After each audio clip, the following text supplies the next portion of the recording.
Bonjour, bonjour à toutes et à tous, bienvenue sur KTV, Kwezi FM, le 106.9 pour un temps de parole en direct à la radio et à la télévision. Il s'appelle Jean-Michel Tillet, c'est pas n'importe qui, c'est le directeur général adjoint des douanes au niveau national. Il nous fait l'honneur d'être sur notre plateau. Monsieur Tillet, bonjour. Oui, bonjour. Merci d'avoir accepté notre invitation. Question toute simple, qu'est-ce qui nous vaut l'honneur de votre visite à Mayotte ? Écoutez, Mayotte, c'est une direction régionale des douanes. Ouais. On en a une quarantaine en tout, Ouais. en métropole et puis dans les départements d'outre-mer, également dans les collectivités d'outre-mer. Et moi, je suis plus particulièrement chargé de regarder un petit peu ce qui se passe justement dans l'outre-mer. C'est quoi là, Et c'est la il me revue des paraissait troupes, normal. là Oh, c'est une revue des troupes, c'est important. Mayotte, il y a des vrais enjeux. Ouais. C'est un jeune département. Nos services, on a dû s'habituer à passer. On est passé d'un système à un tout autre système. Et aujourd'hui, il fallait voir un petit peu avec le directeur régional comment se passe un petit peu cette transition, même si c'est 2014.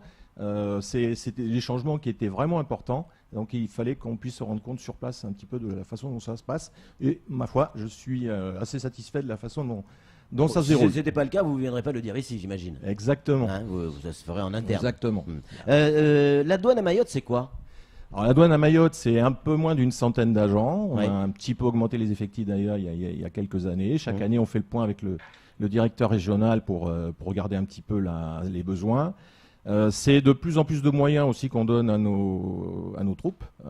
Parce que bon, il ne suffit pas d'avoir des agents, de bien les former aussi. Ça, c'est un point qui est absolument important. D'autant plus qu'on a changé de cadre juridique, puisque maintenant, c'est le code des douanes communautaire qui s'applique aussi à Mayotte.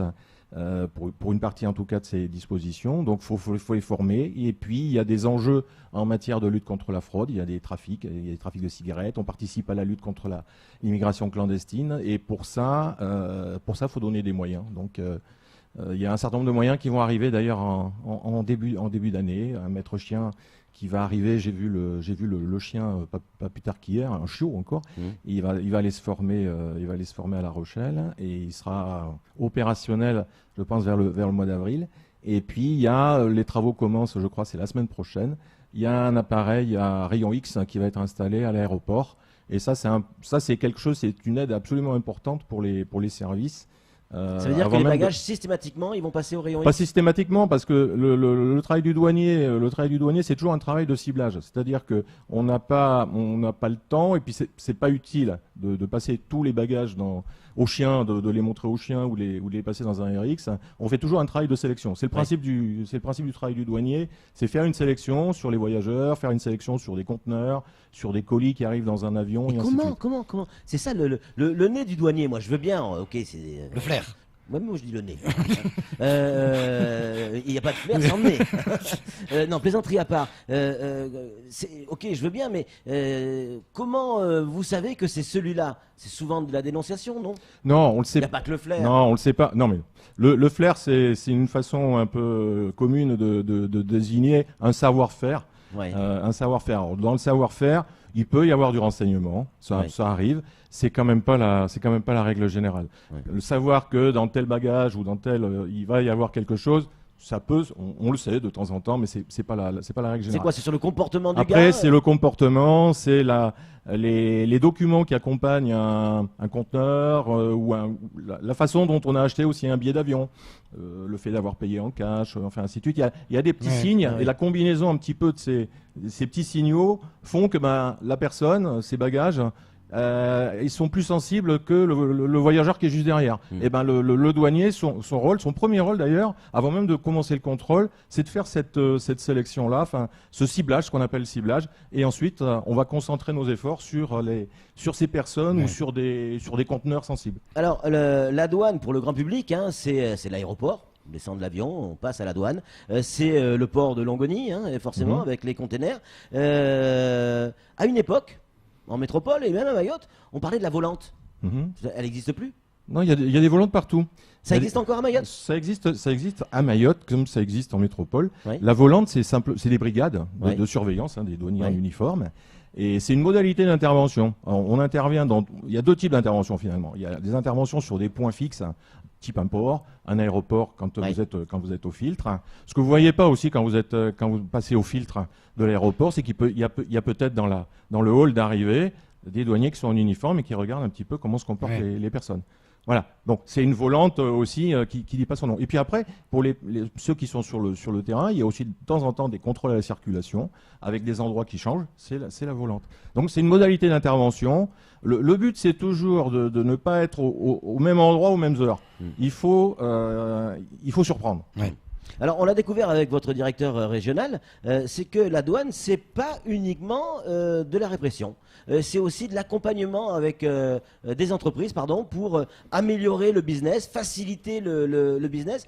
Et ça, c'est un élément nouveau pour nous, au grand public, hein. La douane, c'est 3 missions. Quand on regarde bien, c'est une mission. La mission la plus connue, c'est la mission régalienne par excellence. Il y a 2 missions régaliennes par excellence. C'est faire entrer les sous dans le budget. Donc ça, c'est bon. Ici, c'est beaucoup d'octroi de mer notamment, mais d'une manière générale, c'est faire entrer les sous. Au niveau national, la douane, c'est à peu près 16 à 17% du budget national. Bon, pour donner un petit peu une idée. Ça, c'est la première mission, c'est la mission la plus ancienne. La deuxième mission, évidemment, c'est la lutte contre les trafics. Donc celle-là, elle est parfaitement connue. Et la troisième, elle est un peu plus récente. On l'a développée depuis à peu près une vingtaine d'années. C'est la mission d'action économique, de soutien aux opérateurs du commerce international. Et ça, c'est vrai. Faciliter le business, en fait, hein. Exactement. C'est informer sur la législation, faire en sorte que les personnes, les opérateurs l'appliquent correctement, et donc les aider finalement dans leurs opérations de commerce international. Flo, une question. Oui, alors chaque région a ses spécificités. Mayotte est une île, donc nous on a une véritable spécificité insulaire. Comment on priorise les actions d'un service des douanes en fonction de... J'imagine qu'ici, les missions que vous mettez en priorité sont pas forcément les mêmes que dans le Pas-de-Calais. Non, effectivement. Dans le Pas-de-Calais, en ce moment, c'est peut-être pas le bon exemple parce qu'on a un gros sujet dont on ne sait pas exactement comment on va comment on va le traiter. C'est le Brexit. Oui. C'est les conséquences du Brexit. Bon, donc mis à part cette plaisanterie, non, la première des choses qu'on fait, c'est toujours une analyse des menaces. Donc là, je me situe sur le plan de la lutte contre la fraude. Donc, c'est quels sont mes vecteurs et par où arrivent les marchandises ou les fraudes. Oui. Sur une île, forcément, le vecteur maritime va devoir être analysé. Alors, le vecteur maritime, on va dire classique, hein, le bateau, le porte-conteneur ou le cargo. Et puis après, le vecteur maritime, c'est ici, c'est quoi ça, Oui. et ainsi de suite. Donc ça, vous êtes obligé de faire une analyse précise des endroits où ça peut arriver, et après d'adapter votre dispositif évidemment au risque de fraude. Et après, il y a l'analyse aussi du trafic, on va dire commercial, enfin du trafic légal. Que ce soit les marchandises ou que ce soit les arrivées de voyageurs, et vous mettez vos effectifs là où ça se passe. Oui, parce qu'ici, en proportion, tout est importé. Oui, Tout passe par la douane. c'est un peu le principe d'une île à part là. Oui. La production évidemment qui est la production locale, mais oui, bien sûr. Donc il y a des enjeux particuliers, c'est vrai, sur Mayotte. Évidemment, quand on parle de douane, il y a des questions qui arrivent au standard, et on en a beaucoup. Et parmi ces questions, des gens qui en posent des plutôt intéressantes. Est-ce que la douane a la compétence sur l'eau, avec le bateau, que ce soit un Zodiac ou autre chose, d'interpeller des gens en situation irrégulière? Est-ce qu'elle peut avoir un rôle de PAF, en quelque sorte? Alors, est-ce qu'elle a cette compétence? Oui. À titre, on n'a pas toutes les compétences de la police de l'air et des frontières. Hein. Oui. On a par contre, et ça c'est depuis le moitié des années 90, sur la métropole, on a ce qu'on appelle une complémentarité entre la douane et puis la PAF. Et on se répartit les points de passage où il peut y avoir des courants d'immigration. Donc ça, c'est un accord qui a été trouvé entre les administrations qui remonte donc à plus de 20 ans. Et ici, ça se passe exactement de la même manière.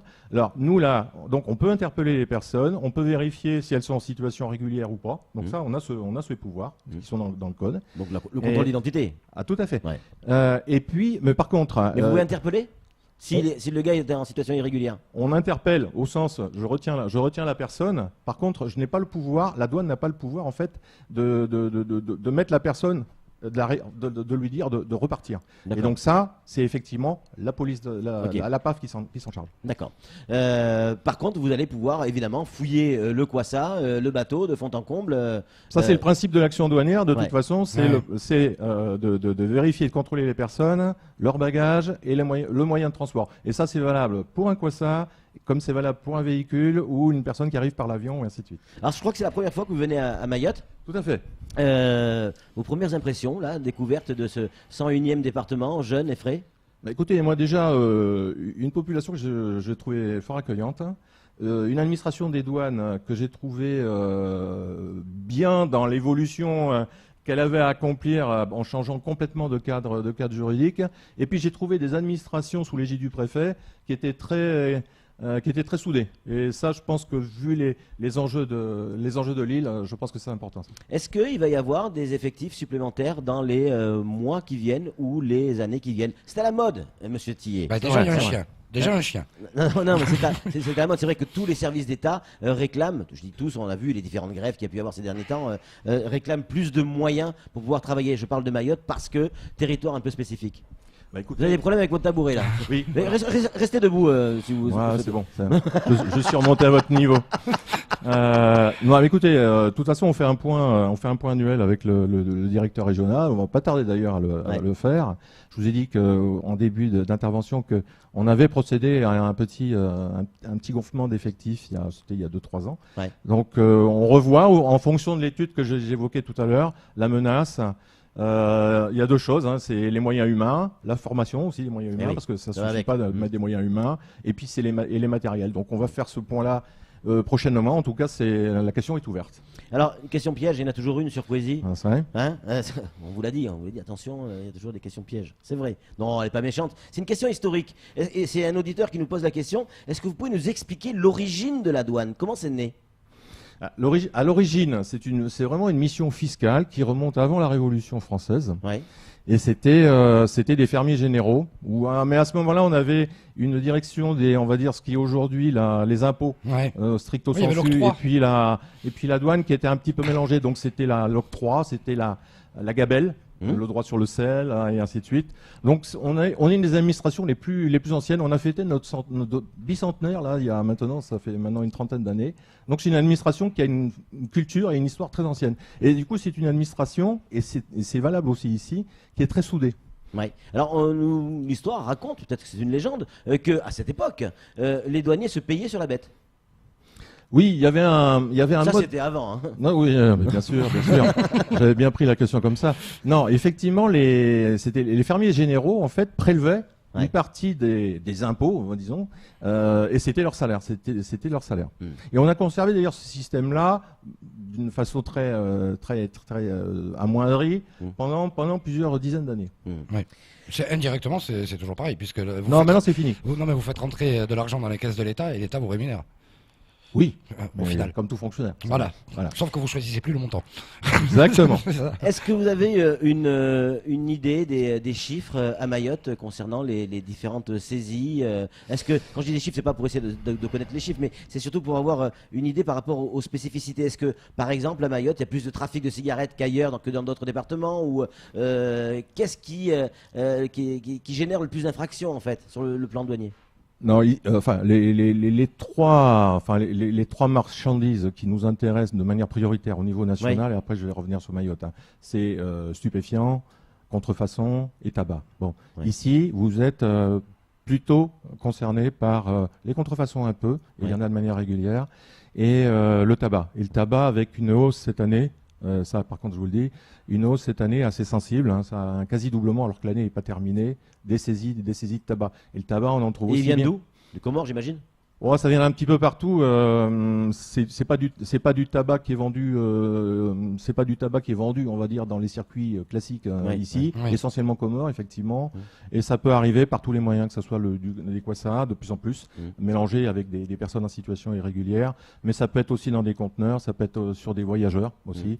Donc, on est attentif à tous les vecteurs. C'est pour ça que l'appareil à rayon X auquel je faisais allusion tout à l'heure, c'est intéressant pour voir sur l'appareil des paquets de cigarettes qui seraient mélangés à des habits ou à tout ce que vous voulez. Quoi. Dernière question après, en conclusion.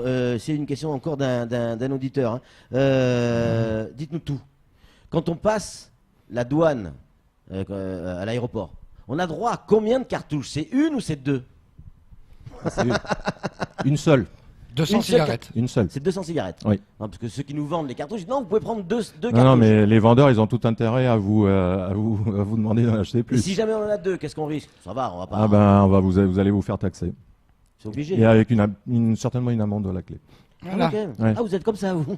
Ah ouais, je vous dis, on est une administration régalienne quand même. En tout cas, merci beaucoup Jean-Michel Tillet d'être venu Merci à vous. sur ce plateau. C'était un plaisir de vous recevoir.